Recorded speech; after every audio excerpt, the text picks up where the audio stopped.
Mikayıl Müşfiq deyirdi ki, şeirlərindən birində, Cəfər Cabbarlıya həsr elədiyi şeirində, Cəfər Cabbarlının ölümü münasibəti ilə.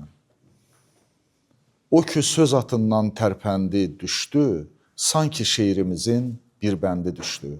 Altındaydı sözün səmənd atları, çapanda titrərdi göyün qatları. Yüksəl, yüksəl mənim şöhrətli ölkəm, şeirdən, şairdən dövlətli ölkəm. Bugünkü şeir kitabının prezentasiyası, Ana Həsrət kitabının təqdimatı göstərir ki, Azərbaycan ədəbiyyatına, poeziyasına dair ölməz müşfiqimizin dediyi bu sözlər həmişə özünü doğruldur və tarixin sınağından çıxır. Daha bir şairi bugün bizim görüşümüzə gəlibdir, özünün yeni kitabıyla. Nizat Ərtürk bir şair olmaqla yanaşı, həm də bir layiqli Azərbaycan vətəndaşıdır. Anton Pavloviç Çexov deyirdi ki, insanda hər şey gözəl olmalıdır. Və deyirdi, insanın siması, insanın geyimi, davranışı, səsi, danışığı, o pozitiv enerji ötürməlidir insana. Nizat Ərtürk elə ilk baxışdanca onu ilk dəfə görən hər bir insanda pozitiv enerji ötürə bilir. Çünki onun ürəyi xeyirxah hisslərlə doludur.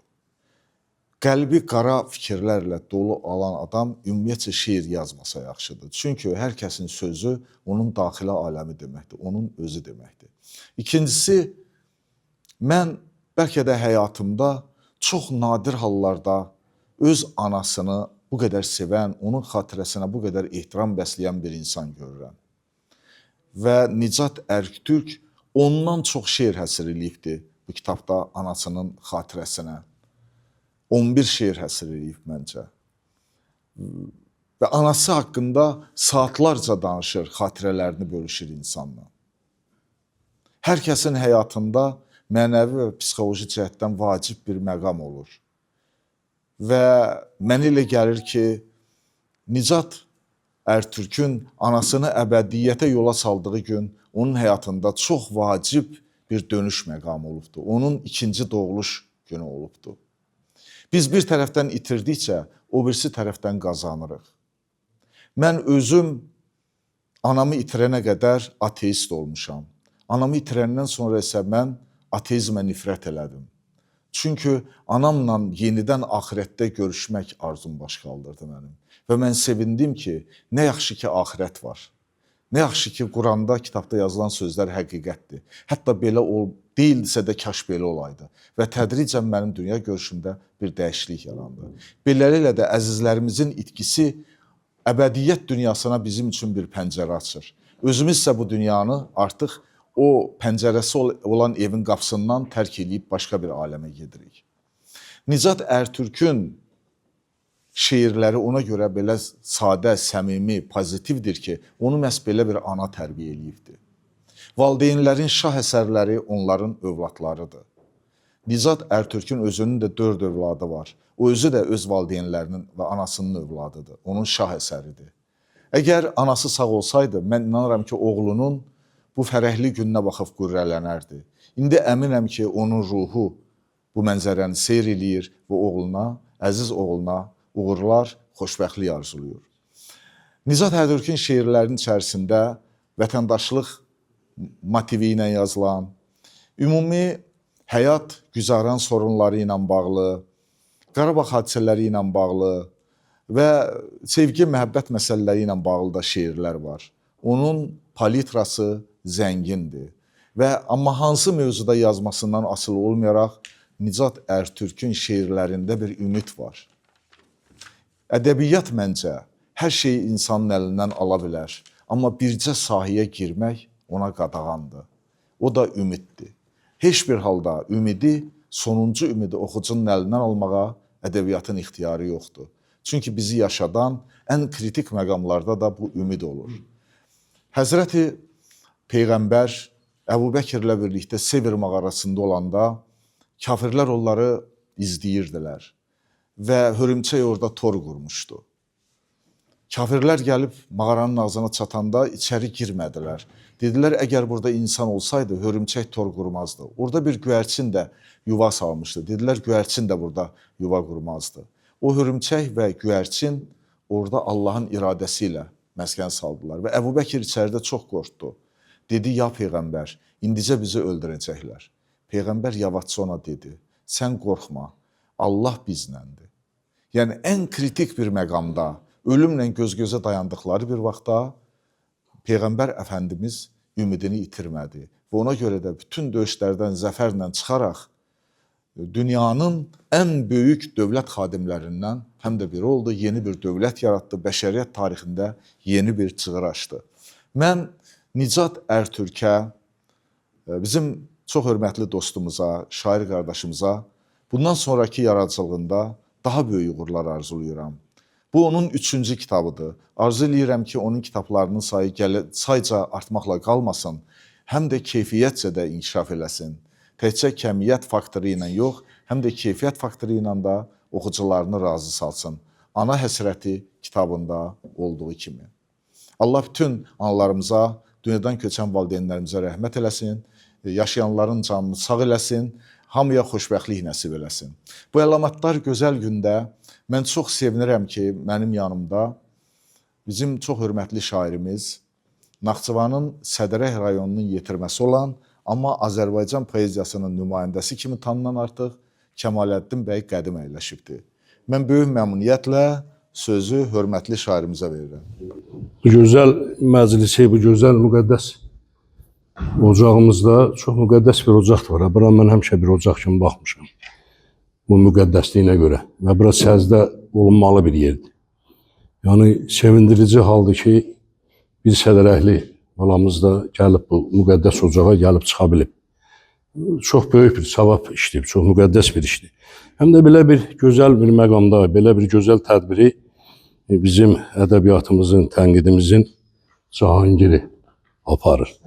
Buradakı Əsəd Cahangir var, deməli o məclisin səviyyəsi də yaş olacaq. Çünki əvvəldən də Əsəd hər tədbiri elə bir aparmaz. Bura gəlibsə, bu tədbiri aparırsa, elə biləm ki, bu tədbirə verdiyi böyük dəyərdir, böyük qiymətdir. Və Rauf müəllimə də təşəkkür edirəm. Burada əyləşib bizim çox dəyərli qardaşımız. Nicat ixtisasçıdır. Onun peşəsi ali təhsilli ixtisasçıdır. Amma poeziya ilə də məşğuldur. Mən ilk öncə bunların istəyirəm ki, bir kəndçi kimi, bir 50 kimi məsəd, Sədərək bir ağır bir yer olub, çətin bir yer olub. Necə ki, oranı Azərbaycanımızın qeyrət qalası adlandırıb Ulu Öndər. Ağır döyüşlər falan, inan ki, bir sətir də bəlkə o vaxt tapıyıb adam yazsın. Mən özüm o döyüşlər vaxtı inan heç nə yazmamışdım. Yaza da bilmirdim, çünki hadisələrin içindəydim. Nicatın valideynləri, bunların təmsil olduğu tayfa, atası burada əyləşib, Rəhman Həkim bizim könüllü batalyonlar var idi. Bunlar o könüllü batalyonun tərkibində eləcə qardaşları Pərviz, eləcə Əli, Aptekar, Əli deyirlər, Əloş deyirlər bizdə. Ümumiyyətlə, o Qasımovlar ucağı o Sədərəyin müdafiəsində çox fəal çalışanlar idilər, can qoyanlar idilər, vuruşublar, qazilər var onların içində, şəhidləri var təbii ki. Ona görə də bu ocağa mən həmişə elimizdə olmamıza da böyük dəyər vermişəm. Bütün o səviyyələrinə görə, maddi mənəvi tərəflərinə görə, onların keçdiyi yola görə, həyat tərzlərinə görə, yaşam tərzlərinə görə, el içində, oba içində hörmətlərinə, izzətlərinə görə, yəni daixli bir, dəyərli bir tayfadan biridirlər. Ona görə o ocaqdan təbii ki, belə bir kadr çıxmalıydı, belə bir şair çıxmalıydı. Və təbii ki, bu kitabın gözəlliyi də elə həm də oradadır ki, burada Allah rəhmət eləsin, anasının şəklidir. Mən o məzarını da ziyarət eləmişəm. Burada şəhimiz var, yanaşı basırıblar, həm soğulu. Mən o şəhidi ziyarət eləyəndə orada da dayanmışam, yaxın bir yerdədir. Yəni, üz gözünə nur tökülən bir xanımdır. Və mənim də bir kitabım bacımın xatirəsinə həsr olunub. Bu çox yaxşı bir şeydir. Yəni, bu kitab elə Xanımzə xanımın xatirəsinə həsr olunan, onu yaşadan ən layiqli bir kitabdır və kitab olacaq. Hələ oxumamışıq, mən ilk dəfədir burada görürəm və şeirlər haqqında yəqin ki, öz fikirlərimi nə vaxtsa deyəcəm. Bizdə bir ədəbi mühit var idi Sədərək rayonunda. Deməli orada bir dərnək yaranmışdı. Onlardan bir o dərnək deməli Azərbaycan ədəbiyyatına bir neçə şair bəxş elədi. Əhməd Sədərəkli var idi. Unudulub gedir. Çox heyfsilənirəm. Onun övladlarına da biz dəfələrlə müraciət eləmişik. Onun əlyazmaları qalır. Ramiz müəllim burdadır, bizim cəmiyyətimizin sədr müavini sədri. Ki onun çap olunmamış kitablarını biz ərəyə gətirək, çap elətdirək. Unudulub gedir, amma Əhməd Sədərəkli böyük zəhməti olan, o ədəbi mühitdə böyük əməyi olan şəxslərdən biri idi. O dərnəyi yaratmışdı, orada çoxlu fəallar toplaşmışdı. Oradan Vaqif Məmmədov çıxıb, ruhu şad olsun. Mən onu ömür boyu özümü boşluq sayıram ki, o Sədərək hadisələrini, o gündəlik yazırdı, məni də o mənəvi yükdən qurtarmışdı. Yəni mən yaza bilməmişdim, amma Vaqif müəllim onu ardıcıl olaraq tarixə köçürtdü, Sədərək tarixini necə dilə yaşada bildi. Və orada təbii ki, gənclər də çox idi. Novruz Əlircəyev var idi.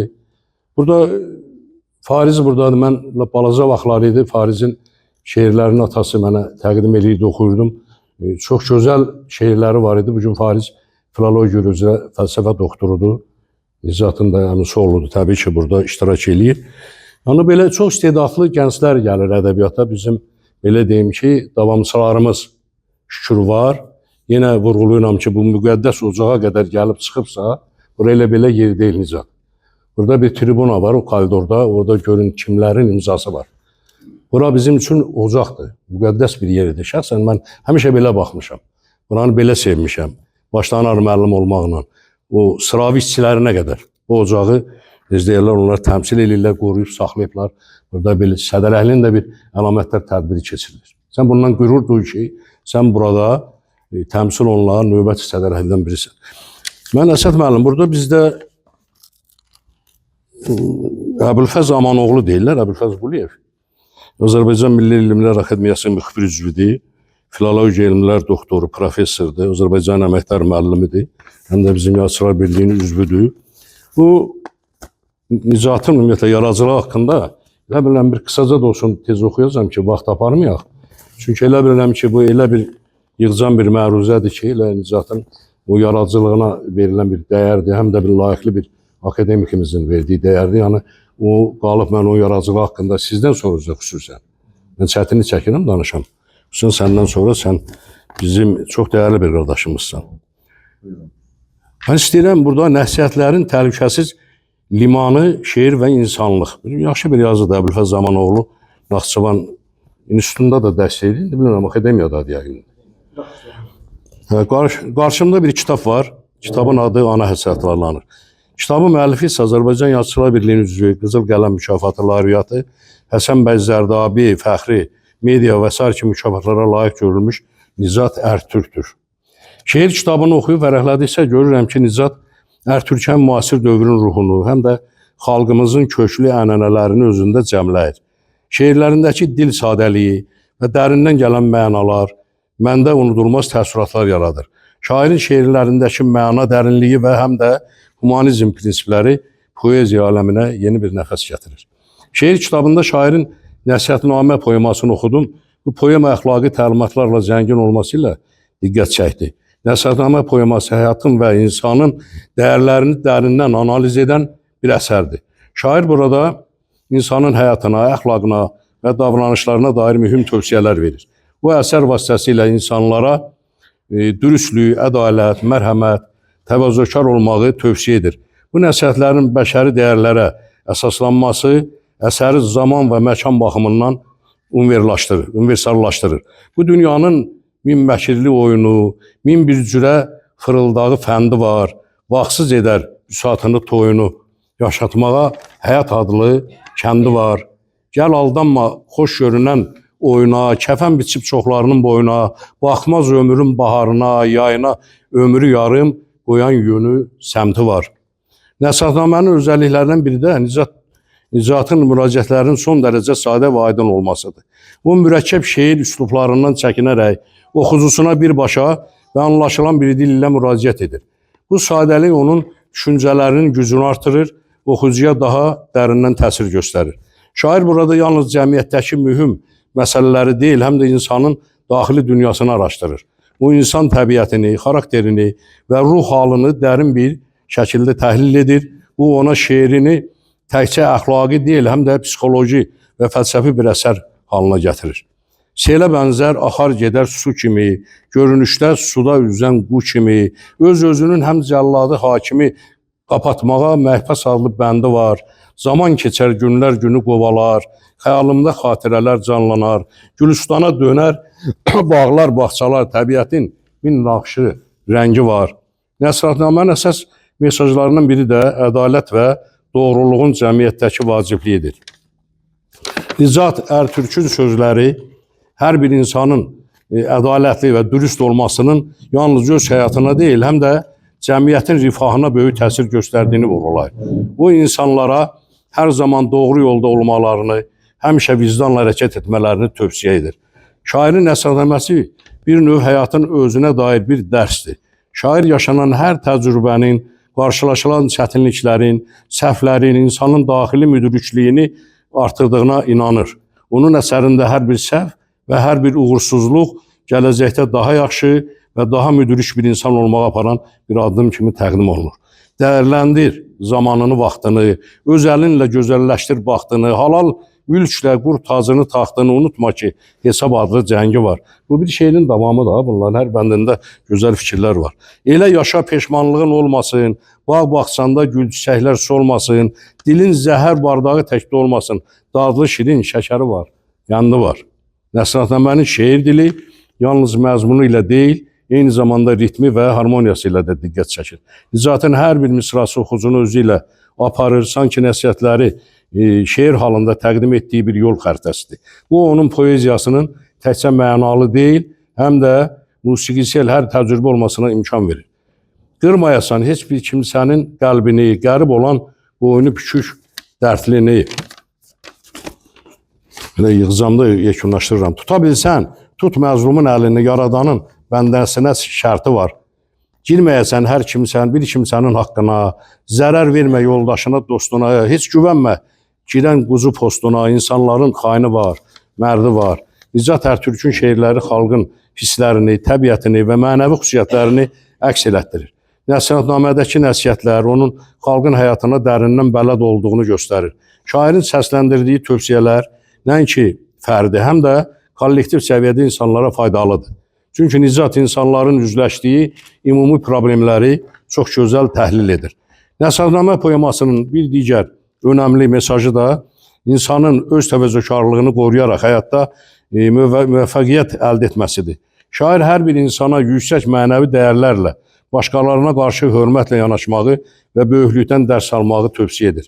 Bu müdrikliyə və humanizmə doğru atılmış bir addımdır. Şair Nicat Ərtürkün yazdığı nəsihətlər yalnız Azərbaycan xalqına deyil, bütün insanlığa bir ərmağandır. Nəsrətnamənin verdiyi tövsiyələr insan təbiətinin ümumi qanunlarına uyğun olub mədəniyyətlər arası sərhədləri aşan bir anlam daşıyır. Bu da onun ədəbiyyatımızda və dünyada əhəmiyyətli bir yer tutmasına səbəb olur. Gənc şairimiz Nicat Ərtürk, əminəm ki, şeirlərindəki dərin mənalar və əxlaqi zənginlik hər bir oxucunu düşündürəcək, oxucunun ruhuna işıq yayacaq, uğurların davamlı olsun, yazdığın hər misra insanların qəlbinə toxunmağa davam etsin. Öz müdrik sözlərinlə oxucunu yeni düşüncələrə, dəyərlərə və həyatın həqiqətlərinə doğru aparasan. Yaradıcı yolunda uğurların bol olsun. İlhamın heç bir zaman tükənməsin. Sözlərinin gücü ilə insan ruhunun dərinliklərinə nüfuz edən bir şair olaraq uğurlarının davamını arzulayıram. Hər yeni şeirində nəsihətnamə kimi müdrik və faydalı dərslər verməyi mükafatını əminəm ki, alacaqsan. Təvəzzökar olmağı, doğru və dürüst yaşamağı təbliğ edən şeirlərindən aldığım ilhamla sənə gələcəkdə daha çox uğur, yeni yaradıcılıq zirvələri arzulayıram. Hər addımında nəsihətlərinə sadiq olaraq insanlara yeni həyat dərsləri verməyə davam et. Uğurların daimi artsın, hər misranla cəmiyyəti daha yaxşıya doğru irəliləməsinə işıq sal. Ulu Tanrı səni qorusun. Müəllif Əbülfəz Quliyev, Əbülfəz Amanoğlu gedir. Azərbaycan Milli Elmlər Akademiyasının müxbir üzvü, Filologiya elmlər doktoru, professor, Azərbaycan Respublikasının əməkdar müəllimi və Yazıçılar Birliyinin üzvü. Mən də bizim bu dəyərli akademikimizin arzusuna qoşuluram və Əsəd bəyin arzusundan sonra mən də Nicat səni ürəkdən təbrik edirəm. Atalar üçdən deyib, bu üç mükəmməl kitabdır, elə bilirəm. Çünki həm də müqəddəs hisslərə söykənən bir kitabdır. Ana, o cənnət anaların ayaqları altında deyiblər. Bu elə belə söz deyil. Yəni bu anaya sığınmaq ilə onun ruhu başı üstündədir. Təbii ki, Əsəd müəllim dediyi kimi. Mən də bu akademikizin Əsəd bəyin o arzuların davam olur. Səni təbrik edirəm. Yəqin ki, burada cəmiyyətimizin nümayəndəsi burada düz. Onlar adından danışmaq istəmirəm. Onlar düz təbrikini eləyərlər. Uğur gətirsin, kitab çapı bayramdır. İndi baxmayaraq indi çoxalıb, çoxlu belə təqdimatlar olur. Hər təqdimatı da Əsəd Cahangir aparmır, onu da biləsən. Təbrik edirəm, uğurlar arzulayıram. Uğurun bol olsun. Bundan növbəti uğurlara yığışaq inşallah. Sağ olun. Mən bir qoca çinaram bu yurdun mərkəzində. Ən böyük kral mənəm şeirlər aləmində. Sözü olan buyursun, girsin ər meydanına. Bu dəvəti edirəm Nicat Ərtürk adına. Bu misralar Nicat Ərtürkün Nicat Ərtürk adına şeirindəndir. Bizim şairlərimiz buna fəxriyyə deyirlər də. Özləri haqqında yazıblar belə. Yəni, Nizamidə də var bu, Füzulidə də var. Füzuli məsələn deyirdi, mən şairim Musa-i Kəlamam. Mən Musa Kəlamlı şairəm. Nizami deyirdi, mənəm o şah-ı məyani ki, fəziləti məyandır. Özünü mənalar şah adlandırırdı. Mənim üçün bu misralar onunla maraqlı deyil ki, şair özünü tərifləyir və yaxud da tərifləmir. Onunla maraqlıdır ki, klassik ədəbi fəxriyyə ənənəsini davam etdirir Nicat. Əslində o çox təvazökar bir insandır. Yəni, o klassik ənənəni qorumaq naminə mən bilirəm ki, bunu yazıbdır. Və ümumiyyətcə, pozitivlik gözəldir. Bizim məclisimizdə çox pozitiv ruhlu, gözəl, ümidlə dolu şeirlər müəllifi olan bir şairimiz iştirak edir. Beynəlxalq Olimpiya Dünyası qəzetinin baş redaktoru.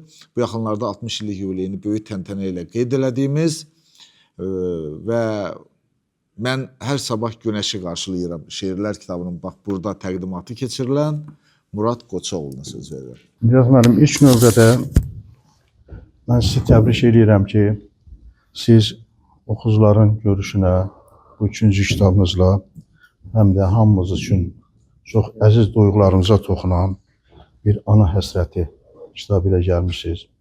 Və hesab edirəm ki, siz bu kitabla təkcə öz doğma ananıza belə deyək, poetik bir heykəl yaratmamısınız, qurmamısınız. Eyni zamanda siz elə bütün insanlara, bütün insanlığa, anaya, qadına hörmət edən bütün insanların duyğularını ifadə eləmişsiniz bu kitabda. Kitabda kifayət qədər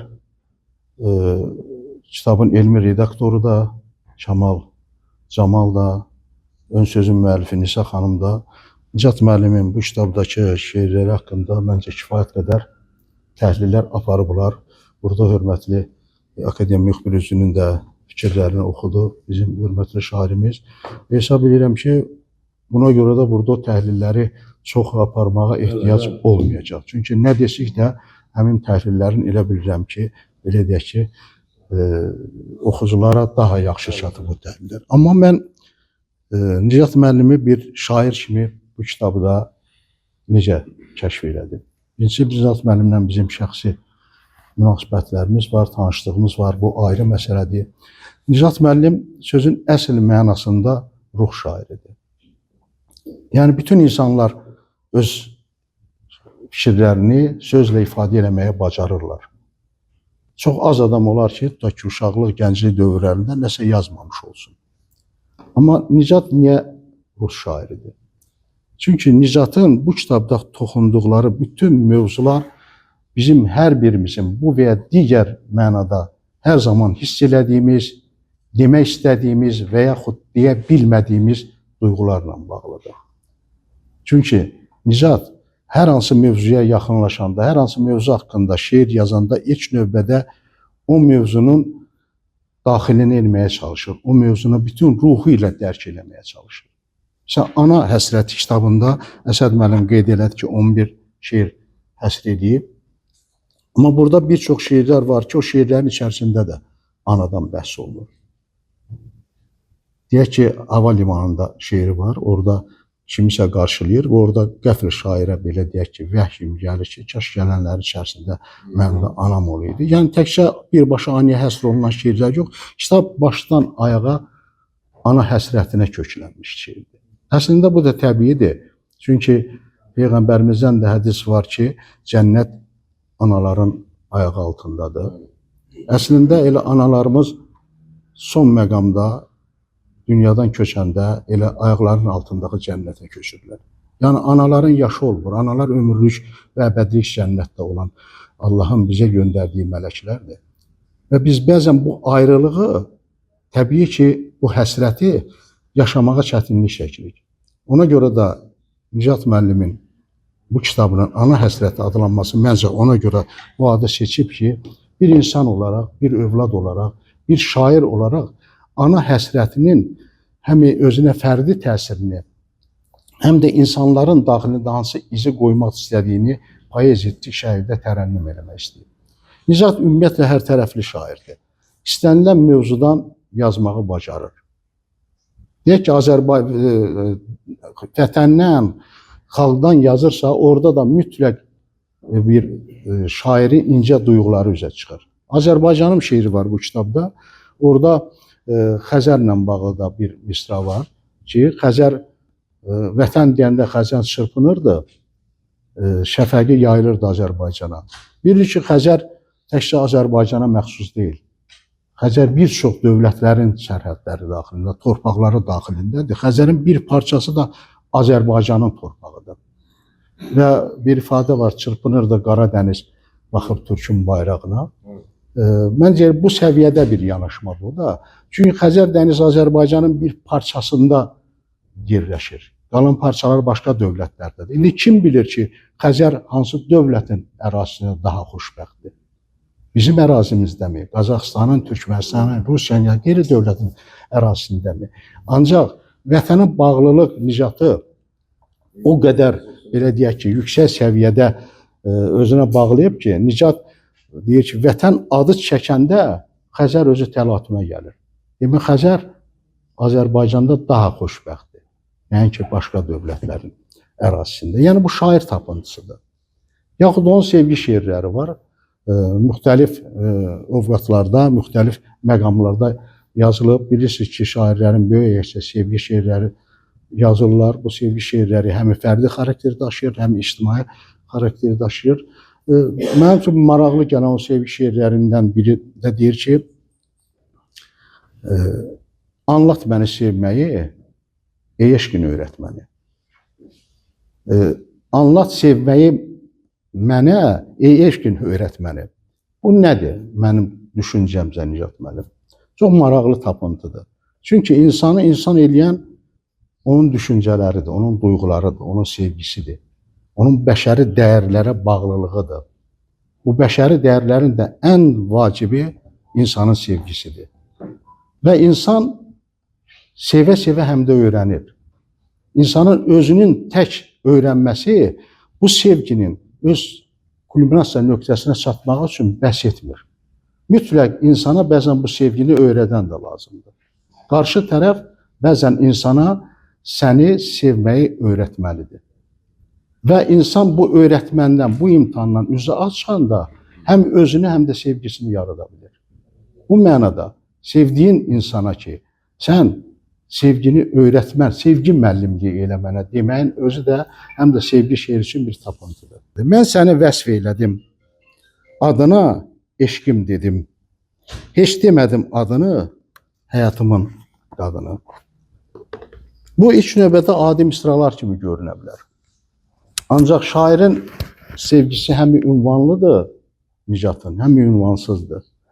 Və böyüklük ondadır ki, o öz ülvi hisslərini bağladığı insana həmin mənim öyrətmən müəllimi, sevgi eşq müəllimim ol deyir. Həm də deyir ki, mən heç vaxt sənə eşqimin adını dedim. Sən eşqimin adısan, ancaq mən sənin adını çəkmədim. Bizim milli adət ənənələrimiz də var ki, insanlar çox vaxt sevdiyi xüsusilə xanımların adını çəkmirlər. Adını çəkmirəm, eldən ayıbdır. Adını çəkmərəm, eldən ayıbdır. Bax, Nicat bu duyğularla poeziyaya gələn bu duyğularla imzasını təsdiqləyən istedadlı şairlərimizdən biridir. Mən hesab edirəm ki, Nicat, sən gələcəkdə də kitablarında daha böyük uğurlar qazanacaqsan, daha böyük oxucu auditoriyasına nail olacaqsan. Sənə uğurlar arzulayıram və ümid edirəm ki, sən gələcəkdə də yeni şeirlərlə, kitablarla bizi sevindirəcəksən. Çox xoşdur ki, məclisimizdə Sədrə Xeyriyyə Cəmiyyətinin sədri, hüquqşünas Ramiz müəllim Əlibəyli iştirak edir. Ramiz Haqverdi. Ramiz Haqverdi. Buyursun. Çox sağ olun, təşəkkür edirəm. Çox xoşdur belə bir məclislərdə görüşməyimiz. Əslində sosial şəbəkələrin bolluğunda, belə qaynarlığında belə tədbirlər bizim ruhumuzu sakitləşdirən tədbirlərdir. Çünki insanların son vaxtlar toplaşdığı, toparlandığı məclislərin sayı azalıb sanki və yaxud insanlar darıxırlar belə məclislərdə. Nicat bəyə təbrik edirik. Nicat bəyin 3-cü kitabıdır. Bizim keçən il Nicat bəylə bir yaxşı səfərimiz oldu bir yerdə. Mən Nicat bəylə geniş tanışlığım həmin səfərdə baş verdi. Baxmayaraq ki, bir yurdun oğlu yox, bir obada böyümüşük, amma sıx təmasımız olmamışdı. Nicat bəylə bir səfərdə bir xeyli söhbətimiz oldu. Mən Nicat bəyi kəşf elədim. Kamaləddin bəy yaxşı bir şeyə toxundu ki, Nicat bəy öz nəslinin oxşarıdır, bənzəridir, davamçısıdır. Mən getdikcə, yaşlaşdıqca artıq insanın hansı nəsildən, hansı obadan, eldən olduğuna diqqətlə baxıram, görürəm ki, insan öz valideynindən, öz nəslindən çox yuxarı keçmir, çox az halda. Yəni, genetik yaddaş nədirsə, onu biraz artıra bilir. Nicat bəyin də genetik yaddaşında təbii ki, həm tərbiyə var, elm var, mədəniyyət var, həm də bir vətənpərvərlik var. Mən ümumiyyətlə həyatımda, xarakterimdə vətənpərvər olmayan kosmopolit insanları nə sevmirəm, nə dostluq eləyə bilmirəm. Nicat bəyin ailəsi də, əmiləri də, atası da həqiqətən uzun illər bu təcrübədən çıxmış, sınaqdan çıxmış nəslin nümayəndələridirlər və bu xüsusiyyətləri ilə də seçilib həmişə. Hesab edirəm ki, yaradıcılıq üçün yaxşı imkan var. Nicat bəy üçün bu təbii ki, başlanğıcdır. Ümid edirəm çox uğurlu olacaq, davamlı olacaq. Mən qısa tanış oldum. Bundan əvvəlki kitabı ilə də tanış olmuşdum keçən illəri. Nicat bəyin yaradıcılığında el var, oba var, vətən var, türklük var, Ergenekon var, Turan var. Təşəkkür edirəm bu ideyanın yaşatdığına görə. Uğurlu olsun, davamlı olsun. Sağ olun. Bugün Azərbaycan xalqının, dövlətinin, ordusunun, insanının qarşısında duran ən ciddi məsələlərdən biri itirilmiş torpaqlarımızın yerdə qalan hissələrini də bərpa eləməkdir. Biz 30 illik gərgin mübarizədən sonra əskərlərimizin şəhadəti, qazilərimizin rəşadəti, zabitlərimizin hərbi taktika və strategiyası, prezidentimizin rəhbərliyi, dost və qardaş ölkələrin dəstəyi və nəhayət Allahın ədaləti ilə Qarabağı geri ala bildik. Amma bizi qarşıda indi səsləyir Zəngəzur. Nicat Ərtürkün şeirlər kitabından biri də elə belə adlanır. Səsləyir Zəngəzur, Qarabağ bizi. Və bizim bu məclisimizdə Qərbi Azərbaycandan olan jurnalist Çingiz Qurbanoğlu iştirak. Nicat haqqında kifayət qədər fikirlər səsləndi. Mən də Nicatı bir neçə il olar ki tanıyıram. Nicat müəllim, Nicat Ərtürk demək olar ki, təkcə yazar deyil, həm də mənim fikrimdə siyasi xadimdir. Çünki onun siyasi baxışları, dövlətə, dövlətçiliyə aid olan yazılarında qeyd olunub. Vətənpərvərliyi, vətənə və vətənpərvərliyə aid olan yazıları var və mən bunların hamısını media araşdırma mərkəzi tərəfindən araşdırmışıq və Nicat müəllim demək olar ki, seçilən şair yazıçılardandır. Yazıçı, publisist şair olaraq biz onu bugün bir mükafatla mükafatlandırmaq istəyirik. İcazə versəz onu təqdim edəyək.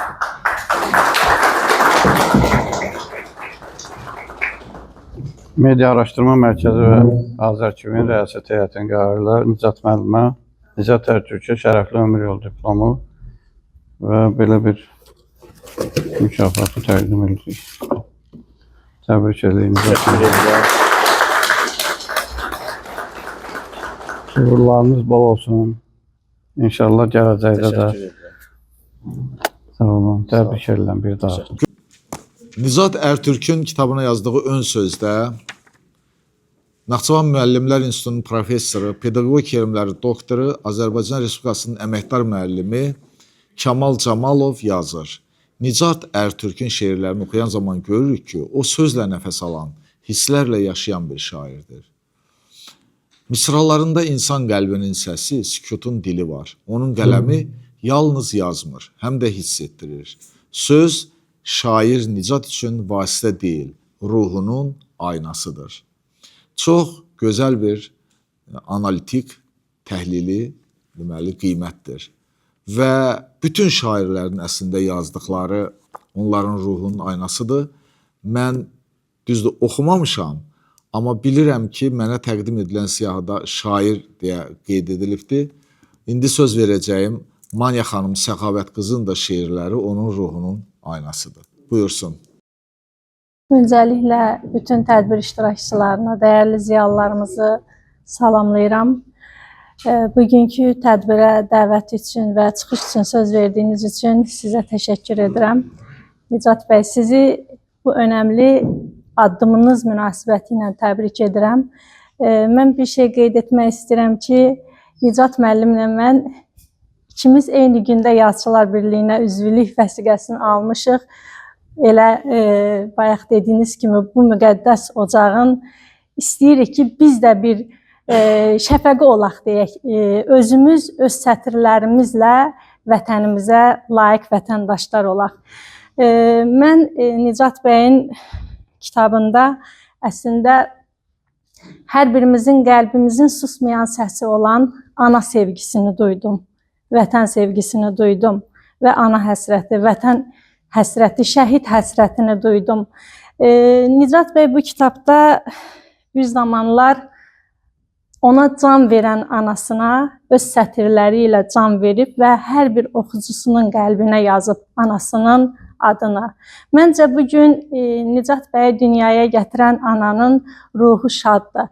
Xoş o insanın halına ki, bu dünyadan köçüb gedəndən sonra onun adını yaşadacaq övladları, doğmaları olur.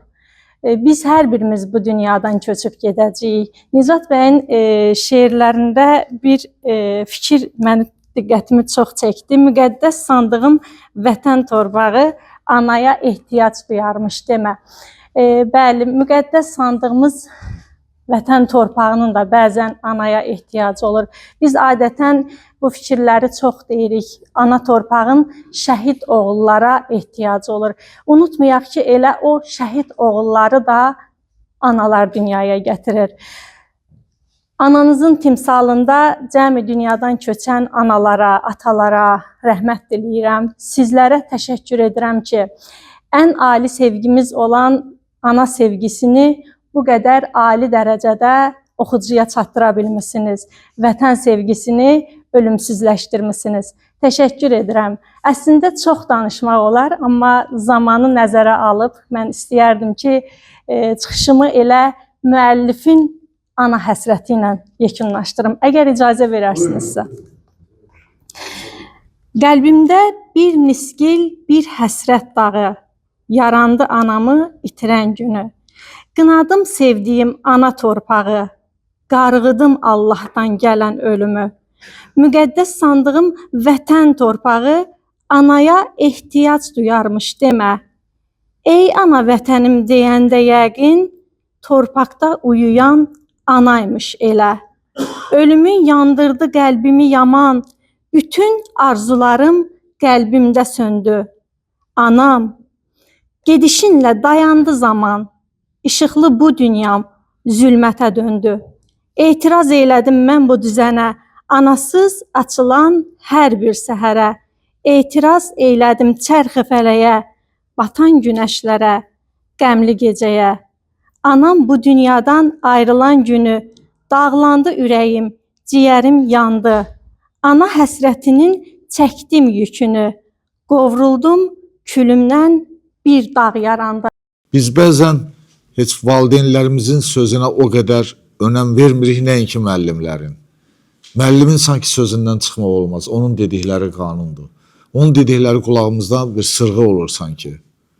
Və illərlə yaddaşımızdan silinmir. Bəlkə də bütün ömrümüz boyu. Bizim tədbirimizdə bu müqəddəs sənətin, peşənin daşıyıcılarından biri iştirak eləyir. Amma ona söz verməzdən öncə mən Nicat Ərtürkü yetişdirən ailə ilə bərabər onun müəllimlərinə öz minnətdarlığımı bildirmək istəyirəm. Sədərək rayonunun, Sədərək kəndinin bir saylı orta məktəbinin müəllimləri. Bəlkə də burada onların nümayəndələri var. Bəlkə də yoxdur. İsmail müəllim, mən sizdən rica edəcəm bu əlamətdar gündə ürək sözlərinizi bizlə bölüşəsiniz. Nicat Ərtürkün bu gün kitab təqdimatında əyləşmişik. Mən istərəm Nicatın orta məktəbdə oxuduğu günləri xatırlayam. Nicat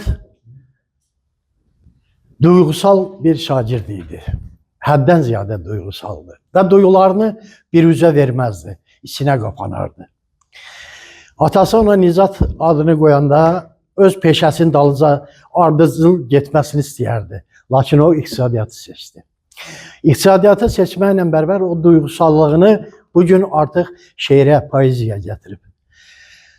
Duyğular insanı, mənəviyyatını, iç dünyasını qələm vasitəsilə kitaba çevirmək, sətirlərə keçirmək. Bütün bunlar insani duyğuları daşıyıcılarından asılıdır. Nicat məhz belə bir şagird idi.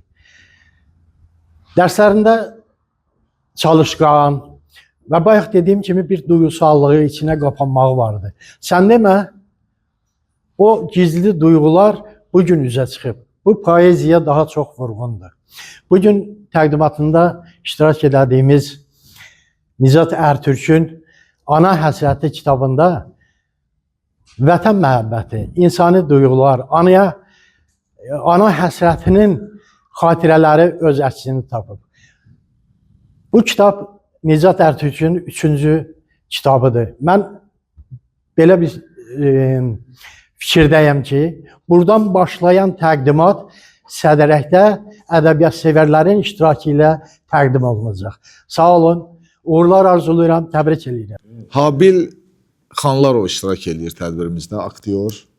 Mənə elə gəlir ki, Nicat müəllimin də hansısa vaxtda tutduğu niyyəti, arzusu bugün hasil olur, bugün yerinə yetirir və bu gözəl gündə məhz bugünkü kitabın təqdimatına toplaşmışıq. Nicat müəllimlə mən çox az müddətdir ki, tanışıq və təbii ki, yaradıcı insanlar istəyər ki, onların öz repertuarında və ictimaiyyət təqdimatında, hansısa tədbirdə, verilişdə, hansısa ürəyi yatımlı şeirlərdən ifa eləsin və o cümlədən də bu qısa müddət ərzində Nicat müəllimlə mən sosial şəbəkə vasitəsilə tanış olmuşuq və oradan onun şeirləri ilə oxuyarkən və insanda belə bir fikir yaranır ki, və hansısa bir insan özünü tək hiss eləyən zaman o şeirləri oxuyanda sanki bax, bura yığışdığımız insanlardan da çox insanlar onu dinləyir. Və tək özü ilə söhbət yox, sanki şeiri oxuyanda bir diyalog qurduğun bir insanı görürsən öz qarşında. Çox danışmaq istəmirəm, Nicat müəllim, təbrik edirəm sizi. Uğurlar arzulayıram, var olun, yaşayın, yaradın və biz yaradıcı insanlar da təbii ki, sizin kimi dəyərli yazarlardan bəhrələnəcəyik. Və mən çox təəssüf edirəm ki, Nicat müəllimin şeirlərindən əzbər bildiyim yoxdur. Ona görə mən bugün dünya yalan dünyadır. Aldanmayın bu dünyanın varına, ümid yoxdur bugünündən yarına. Həsrət qoyar səni bir gün yarına, dünya yalan, dünya talan dünyadır. Çox qəribə oyunların görmüşəm. Halal nədir, haram nədir bilmişəm. Bu dünyanı anlamağa gəlmişəm. Vaxtsız verib, vaxtsız alan dünyadır. Qürurlanma bu dünyanın varı ilə, bağındakı meyvələri ilə, barı ilə. Heç gördünmü xoşbəxt olan yarı ilə? Xoşbəxtliyə kölgə salan dünyadır. Yaşa ömrü, çalış, doğru, düz yaşa. Qoyma ömrün keçə, hədər, boş-boşa. Sadə yaşa, ömrü məğrur vur başa. Dünya yalan, dünya yalan dünyadır. Dünya yalan, dünya yalan dünyadır. Məclisimizdə bizim hamını çox sevən, dəyərləndirən, qiymətləndirən çox təvazökar bir şair qardaşımız iştirak eləyir. Zaur Ustad. Mən böyük məmnuniyyətlə sözü Zaura verəcəm. Adı kimi ruhu da qədim, sözləri Uca Kemaləddin qədim qeyd elədiyi kimi bu müqəddəs ocaqda müqəddəs torpağın elçisini qarşılayırıq. Nə gözəl. Gün də denk gəlib cümə gününə. Fevralda boz ayın bu vaxtında da hava da yaxşı münasibdir. Bunun hamısı insanın məclisinin gözəlliyinə, özünün gözəl insan olmağına, qəlbinin saflığına, ruhunun paklığına dəlalət eləyir. Ağsaqqalların, ustadların yanında artıq söz deməyim yaxşı düşməz. Bizim də öz missiyamız var. Yazarlar jurnalının belə bir ənənəsi var. Yeni kitabların nəşrinə görə müəllifə və yaxud da kitabın ərsəyə gəlməsində müstəsna xidmətləri olan şəxsə ziyadar mükafatını təqdim edirik. Burada da belə yazılıb. Cənab Nicat Ərtürk Ana Həsrəti adlı kitabın nəşrinə görə ziyadar mükafatı ilə təltif olunur. Ziyanı ses tükənməsin. Ziyanı ses tükənməsin. Nişanın üstündəki rəsmi kənardan görə bilməyənlər üçün deyirəm. Hamımız Maarif Nəşriyyatının kitabları ilə oxuyub öyrənmişik yazma oxumağı. Həmən o kitabların birinci səhifəsindəki kitab və günəşdir. Bir daha deyirəm, ziyanı ses tükənməsin. Xoş gəlmisiniz bura. Yəni onlar üçün də. Tədbirimizdə daha bir müəllim iştirak edir. Müqəddəs peşənin daşıyıcılarından biri deməli Rafiq Rəhimov. Nicatın bu gün yazdığı kitabların böyük dəyəri ondadır ki, o 3 müqəddəs hissə sökəni. Birinci yazdığı kitab Səsləri Zəngəzur Qarabağ bizi müqəddəs dəyərlərə sökəni. İkinci yazdığı kitab Zirvələrin Fatihi. Mənim dostum 55 illik biz Rəhman həkimlə dostuq. Ona sökənibdir. Üçüncü isə anasına həsr etdiyi kitabdır ki, bu 3 kitabın birləşməsi Nicatın bugünkü şeirlərinin, dilinin səmimiliyini, vətənpərvərliyini və bütün qəlbində olan gözəl hissələrini biruzə verir. Mən bir məsələni xatırladım ki, biz Rəhman həkimlə hələ o dövrdə bir yerdə söhbət edəndə, hansısa məsələlərdə Nicat onda kiçik uşaq idi, o bizim yanımıza əyləşirdi. Bəlkə də o müəyyən bugün şair kimi formalaşmasında yəqin bizim o görüşlərimizin, bizim yanımızda onun iştirakının böyük təsiri olubdur. Mən Nicata bundan sonraki dövrlərdə daha yeni kitablarının meydana gəlməsini arzu edirəm. Nicat da oradan da səmimi şairdir, vətənpərvərdir. Bax, onun bütün kitablarına baxsaq, orada anaya, atana, vətənə qarşı sətirlər görürük. Ona görə də Nicat sizin böyük arzularınla, yəqin yaşadığın istədiklərini gələcək kitablarında görmək istəyərdim. Sağ ol. Vaxtımız var ikən Nicat Ərtürkün yaradıcılığına verilən qiymətlə sizə qısaca, çox sürətlə tanış etmək istəyirəm. Deməli, Azərbaycan Ziyalısı mükafatı 2020-ci ildə, Xəlil Rıza diplomu 2022, Qızıl Qələm mükafatı 2023, Heydər Əliyev medalı fəxri mükafatı 2024, Zəfər diplomu 2024, Həsən bəy Zərdabi fəxri medalı 2025, İlin şairi fəxri mükafatı 2025. Gəlin bu uğurlar münasibətilə Nicatı bir də ürəkdən gələn alqışlarla təbrik eləyək. Ona gələcəkdə daha böyük uğurlar arzulayaq və sözü Professor Əzzaman Rəsul. Ben bu kitabı oxumamışdan əvvəl Nicatı oxumuşam. Onu oxuyandan sonra bu kitaba hiç mən müraciət eləmirəm. Ben onu özünü oxumuşam. Hamımız oxuyuruz. Və Nicatın bugün yaradıcılığında olan bu sünkarlıq, yaradıcılıqda olan bu yüksəklik genetikdir. Ata babası Cəlil Qasımov ondan gəlmədi bu. Həmin bu talant, bacarıq dəfələrlə deyirəm. O deyir, torpağı sən yaşasın, xarici görkəmində də uyğunluq var. Cəlil Qasımov Naxçıvan Kənd Təsərrüfatı Texnikumunun buxalteriyasında xiyabı qurtarmış. 143 üzümçülük savxozu komitəyə baxırdı, üzümçülük komitəsinə. 10 güclü ekonomisin siyasi var idi. Cəlil Qasımov adı onun içindəydi. Mən ilk dəfə görüşəndə dedi ki, bəs belə Cəlil Qasımovun nəvəsiyəm, dedim, səndə o əlamətləri mən hiss edirəm.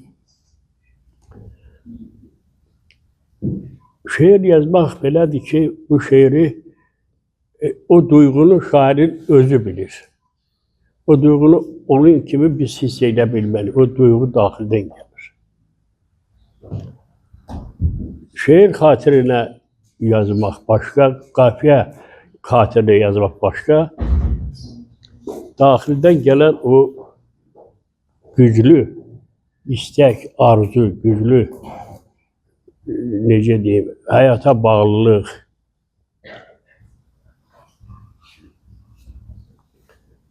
Bu kitabın mənə belə gəlir ki, oxucu axtarmağa ehtiyac yoxdur. Ana sözü ki, burada var, bütün Azərbaycan xalqında hər bir kəsin bu kitabıdır. Mən dəfələrlə özünə demişəm ki, bu kitabı sədərə şəraitində cehiz kimi vermək lazımdır. Təzə evlənən ailəyə demək lazımdır ki, bax, sən qızım belə ana ol, bax, aydındır. Nicata bu yaxınlıqda təltifi var idi. Mən mesaj yazdım, dedim ki, bu uğur sənə startdır. Buradan başla, hələ gələcəyi var. Bu uğur sənə startdır. Buna görə də mən bütün Sədərək əhalisini təbrik edirəm ki, Kəmaləddin Qədimovun arxasıca gələnlər, Qədim atandan belə gələnlər, bunlar yavaş-yavaş Sədərəkdə bu qalır. Ona görə Sədərək cəmaatına mən təbrik edirəm. Nicat, arzum bundan ibarətdir ki, dünyada ikinci adam olmaqdan ağır şey yoxdur. Ya birinci ol, ya da heç kim. Ona görə də mən sənin bundan sonra birinci olmaq arzum var. Aydındır. O yolda sənə can sağlığı, uzun ömür arzu edir. Toyuq Bayram deyirdi, əyilsin ən uca dağların başı, ana saçlarından gümüş rəng alsın. Bəlkə hər dahi ilə birgə yanaşı, dahi anasına heykəl ucalsın. Və ana da vətəndir, vətən də anadır. Siz Nicatın kitabının hələ dizaynına baxın. Onun birinci tərəfində Güneyli Quzeyli Azərbaycanın xəritəsidir. Onun arxa qapağında isə bizim gözəl Azərbaycan Respublikamızın, yəni Azərbaycan Respublikasının deməli inzibati xəritəsini görürük. Və bu onun böyük arzusudur. Elə bu kitabı oxumamış artıq biz bilirik ki, bu insan hansı duyğularla yaşayır. Mən orta məktəbdə oxuyurdum. Atam dünyanın siyasi xəritəsini alıb vurmuşdu evimizə. Orada Azərbaycan Arazdan aşağı Cənubu Azərbaycanda düşürdü, İranın bir hissəsi, Türkiyənin bir hissəsi. Mən baxmayaraq ki 3-də 4-də oxuyurdum, 7-8 siniflərin Azərbaycan tarixi kitabını oxumuşdum artıq. Və görmüşdüm Rusiya necə addım-addım Azərbaycanın bölgələrini tutur, müxtəlif yerlər işğal edir, sonra iki yerə bölürlər. Əlimə bir belə karandaş almışdım.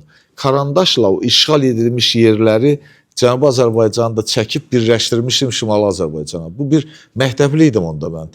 3-də 4-də belə oxuyardım təxminən. Bu bizim hər birimizin uşaqlıqdan, yəni demək istəyirəm ki, müqəddəs arzumuz olub. Nicatın da mən bilirəm ki, uşaqlıqdan müqəddəs arzusu olub. Nicat da bəlkə xəritədə öz karandaşla o Azərbaycanı birləşdirib ki, əzizim Nicat, arzu eləyirəm ki, bizim bu ümummilli arzumuz bir gün gerçəkləşsin.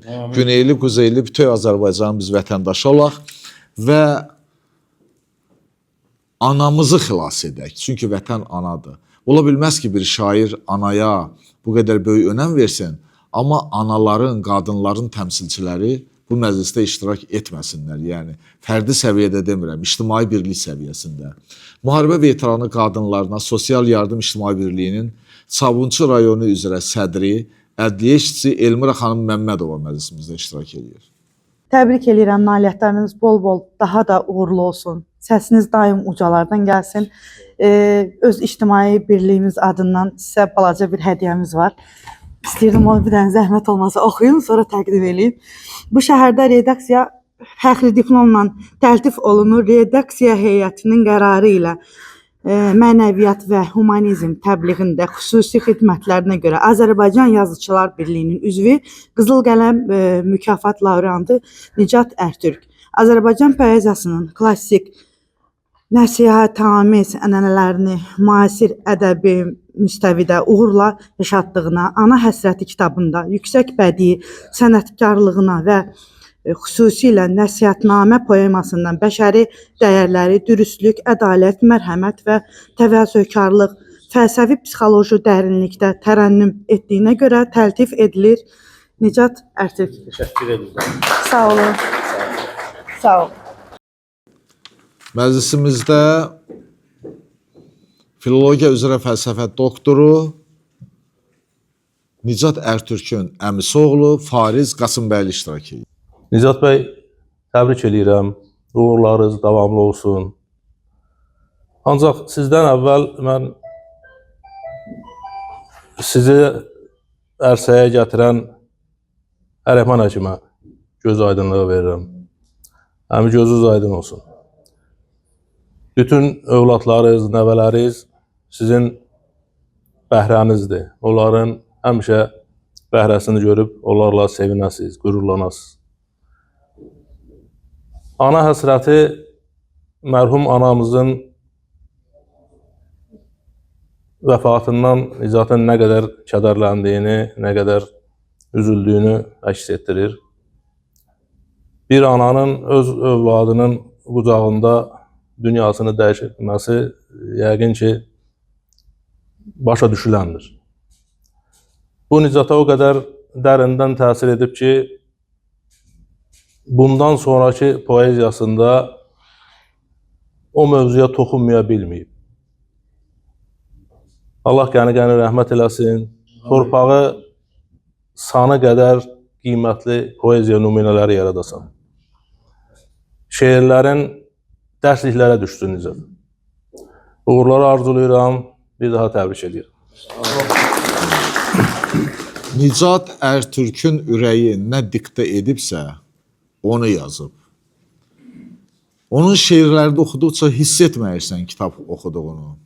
Çünki yaradıcı insanın qəlbində baş qaldıran duyğular aylarla, bəlkə də illərlə yaşayıb böyümüş, bir gün qəlbinin sevgisi ilə, məhəbbəti ilə oxucusuna təqdim olunmuşdur. Bu, Nicat Ərtürk sevgisidir. Vərəq-vərəq süzülərək kitablaşır. Öz oxucusu ilə üz-üzə oturub danışır. Bu sözlərin müəllifi Nicat Ərtürkün əlimdə tutduğum bu kitabına ön söz yazmış, Azərbaycan Jurnalistlər Birliyinin üzvü, Qızıl Qələm mükafatı laureatı Nisə xanım Rafiq qızıdır. Ədəbiyyata, poeziyaya ruhən, qəlbən bağlı olan Nicat Ərtürk, mən sizin Ana Həsrəti kitabınızın işıq üzü görməsi münasibətilə səmimi qəlbdən təbrik edirəm. Sizi az bir müddətə tanısam da, sizin necə poetik, duyğusal bir şair olduğunuzun bu kitabda şeirlərinizdə mən hiss elədim.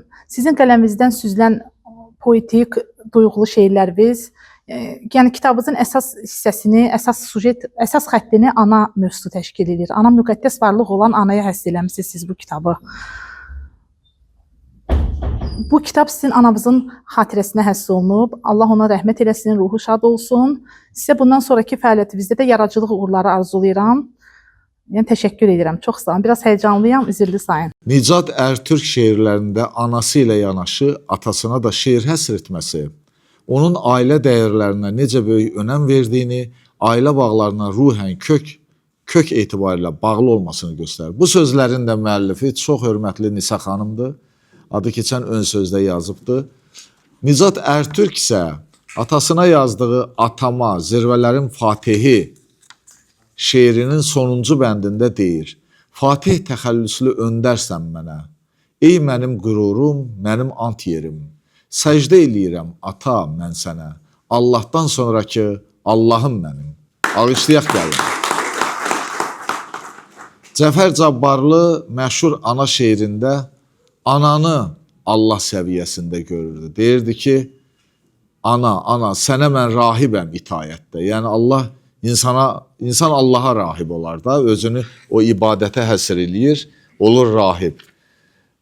Nicatın şeirində o ənənə davam etdirilir, valideyn Allah səviyyəsində görülür, Allahdan sonraki bir Allah kimi təqdim olunur, amma burada artıq ata qaldırılır Allahdan sonraki Allah səviyyəsinə. Tədbirimizdə Nicat Ertürkün valideyni, həkim Ər-Rəhman müəllim iştirak edir. Yeri gəlmişkən deyim ki, Nicatın tədbirində mən 60 illik həyatımda yeni bir hadisə ilə də tanış oldum. İlk dəfədir ki, Ər-Rəhman adına rast gəlirəm. Adətən Rəhman adına rast gəlirik. Buyurun Ər-Rəhman müəllim. Söz verdiyinizə görə mən də bugünkü günü gündəki günlərdən fərqli, fərəhli və əlamətdar bir gün kimi hesab eləyirəm. Və bu mübarək gündə yaxın, uzaq məsafədən bura zəhmət çəkib gələn bütün dostları, qohumları, qonşuları, səmimi qəlbdən onları təbrik edirəm. Onlara öz minnətdarlığımı bildirirəm. Sağ olun, var olun. Başqa sözüm yox. Bu cür təvazökar bir insan, elə belə bir atanın, belə təvazökar atanın övladı olmalıydı ki, öz oğlunun bu qədər əlamətdar günündə, yəni 3-4 cümlədən artıq söz deməyə elə bil ki, belə deyək də, söz deyib qürurunu, sevincini, fərəhini ifadə eləyə bilərdi. Amma onun o az danışmağında, lakonizmində, onun o, belə deyək də, sözün yaxşı mənasında danışmamağının özündə əslində çox böyük bir məna var. Bəzən heç insan danışmadan daha çox sözlər deyir. Həm də Əsəd müəllim, doktorun sözünü deyən şəxsdir. Yəni bəli. Bir ömür boyu öz sözünü deyən olur. Doktor elə bizim cəmiyyətdə, bizim ictimaiyyətdə böyük hörmət. Mən başlayanda dedim, axı çıxışımda dedim ki, yəni bu Qasımovlar həm bu sədrlərin ağır günündə bunlar böyük mərdliklə vuruşublar. Bir batalyon, bir böyük bir ordunun rəhbəri idi Rəhman Əşrəf. Bəli. Elə bir məsəl sözünü orada deyib, millətimizə xidmətdə deyib, halimizə xidmətdə deyib sözünü. Bir də Nicatı böyüdüb bizim cəmiyyətə təqdim eləməkdə deyib. Tərbiyənin təbii ki, davamçısı budur, Nicatdır. Elə barizdir, fəxidir, digərləridir. Çox hörmətli Kəmaləddin müəllim. Hamısı böyük əxlaqın, mədəniyyətin sahibidirlər. Koroğlu dastanında, Koroğlu qıratı aparanda çox hirslənir, çox danışır, belə asacam, belə kəsəcəm. Onda aşıqçının gəlir sazı başı döşünə deyir, bayatılar deyir ona çoxlu, bir neçə. Onlardan da biri bundan ibarətdir ki, əzizim ləngəridir, gəmidir, ləngəridir. Çox bilib, az danışmaq, igidin ləngəridir. Gəlin alqışlayaq müəllimizi. Tədbirimizdə Nicatın qızı Ayşən iştirak eləyir, nəsillər davam eləyir. Estafet əldən ələ keçir. Salam, öncəliklə mən atamı ürəkdən təbrik edirəm və mən atamla hər zaman qürur duymuşam. Biz məktəbimizdə də iclaslarda həmişə atamın şeirlərini səsləndirmişik və mən bu şeirlərlə həmişə atamla qürur duyduğum, atamla hiss etdiyim qüruru həmişə ürəyimdə, qəlbimdə hiss etmişəm. Sənə uğurlar arzulayıram və səni təbrik edirəm ata. Yaxşı ki, mənim atamsan və sən mənim atam olduğun üçün həqiqətən mən hər səfərində ürəyimdə o dərin qüruru hiss etmişəm. Çox hörmətli tədbir iştirakçıları, ola bilər ki, çıxış etmək istəyən, bu əlamətdar gündə ürək sözlərini Nicat Ərtürklə bölüşmək istəyən adamlar var. Kim danışmaq istəyirsə, Əbülfəz müəllim, buyurun. Belə deyim ki, qısa mən biraz reglamenti pozmayım, amma o limitdən istifadə edeyim deyim. Mən uşaq idim, əmimin şeirlərini köçürdürdüm və şeiri oradan tanıdım. Başladım bu poeziya ədəbiyyat və ondan sonra Bakı təhsili, bir sədrəhli olaraq Bakıda olmaq və bir fərqli düşməyə başladım. Elə illər keçdi, ondan sonra Bakıda sədrəhliləri daha çox axtarmaq, onların da içində bir dəyər daşıyan, gələcəyi axtaran adamları axtarmaq bir hissi yaranmışdı. Təbii ki, burada bir qəribçil həyat vardı. 80-ci illərin sonuydu. Sonra təbii ki, sədrəhlər də Bakıda çox oldu. Bayaq Ramiz müəllim dedi, bu seçmək məsələsi. Nicat bəy mənim gözümdə öz düzü sədrənin hər qarış torpağı, hər bir insanı bizə əzizdir. Nicat da onların içərisində mənim seçdiyim və dəyər verdiyim bir insandır. Çox söz demək olar. Mən əmim yadıma gəlir. Orta məktəbdə oxuyanda ən çox Sabir Üstəmxanlıyı xatırlayıram.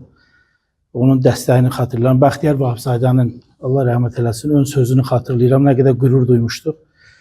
Mən Nicat bəyə Azərbaycan ədəbiyyatının flaqmanları, Azərbaycan mənəviyyatını, dəyərini öndə yaşadan, daha böyük tanınmış ziyalıların ön söz yazdığı növbəti kitabı arz edirəm. Nicat bəy, təbrik edirəm qardaş. Elimiz obamız üçün xeyirli olsun. Çox sağ olun, var olun bu dəvətə və sözə görə. Sağ olun. Söz verilir Malik müəllimə. Çox sağ olun. Mən hər birinizi salamlayıram. Nicat müəllimdən sizə uğurlar. Həqiqətən də elə adından da bəlli olduğu kimi insanı duyğulandırır. Təbriklər. Uğurlarınız bol olsun. Sağ olun. Əsas məsələ o deyil ki, insanın haqqında nə deyirlər. Əsas məsələ odur ki, insan özü yaradıcı insandan nə yazır, nə deyir. Mən elə gəlir ki, Ana Həsrəti kitabında və bundan öncəki Zəngəzur Qarabağ, Səsləyir Zəngəzur Qarabağ bizi və Zirvələrin Fatihi kitablarında Nicat özünü təqdim eləyib və bundakı sonraki şeir kitablarında da təqdim eləyəcək. Amma Nicat Ərtürk adlı bir şeiri var. Əgər icazə versəydi, mən bu şeiri oxuyub, sonra sözü bizim səbəbkarımıza verərdim. Al əlinə qələmi, götür dəftəri, götür. Çağırıram debata, çıx özünü gəl yetir. Yazaq xalqın dərdini, publisiz şair kimi. Ucalsın haqqın səsi, deyək elin dərdini. Mən bir qoca çınar tək dayanmışam mübariz. Sözlərim bir ümmandır, şeirlərimsə dəniz. Çıx ortaya adına şair deyən şeirbaz. Debata səsləyirəm, qaçıb gizlənmək olmaz. Təkəbbürün incidir yerin damarlarını. Çıx, qarşıma söz deyək, ovuşturma qarnını. Çox görmüşəm sənin tək boğazdan danışanlar, min cildə girənlər, yalandan yurlayanlar. Qafiyələr uydurub şair demə özünə. Hecaları toplayıb, dürtmə elin gözünə. Şair xalqın dərdini, öz dərdi tək biləndir. El dərdinin yükünə, şeirində can verəndir. Niyə səsin gəlməyir? Çəkilmisən qınına. Bəhanələr uydurub şal bağlama alnına. Mən Türkün ər şairi, böyük söz ustadıyam. Ədəbiyyatın şahı, şeirin Allahıyam. Özünə inan varsa, çıx önümə, söz demə. Sözlərim ünvanlıdır, sözlər toxunsun sənə. İçindəki sözünü üzə deyə bilməyən, bu aləmdə heç kəsə bil ki, gərək deyilsən. Mən bir qoca çinaram, bu yurdun mərkəzində. Ən böyük kral mənəm şeirlər aləmində. Sözü olan buyursun, girsin ər meydanına. Bu dəvəti edirəm Nicat Ərtürk adına. Əzizimiz Nicat, hamının adından səni bir daha yeni kitabının işıq üzü görməsi münasibətilə ürəkdən təbrik eləyirəm. Sənə can sağlığı, yeni uğurlar arzulayıram və böyük məmnuniyyətlə ürək sözlərini bizlə bölüşmək üçün sözü sənə verirəm. Əvvəla hər birinizə təşəkkür eləyirəm. Uzaq yaxın məsafədən mənim bu xoş günümə gəlib bu tədbirdə iştirak eləyirsiniz. Minnətdaram hər birinizə. Əsəf müəllim, sizə xüsusi təşəkkürümü bildirirəm. Əhval ruhiyyənin yaranmasında sizin böyük zəhmətiniz oldu. Kəmaləddin müəllim, var olasınız.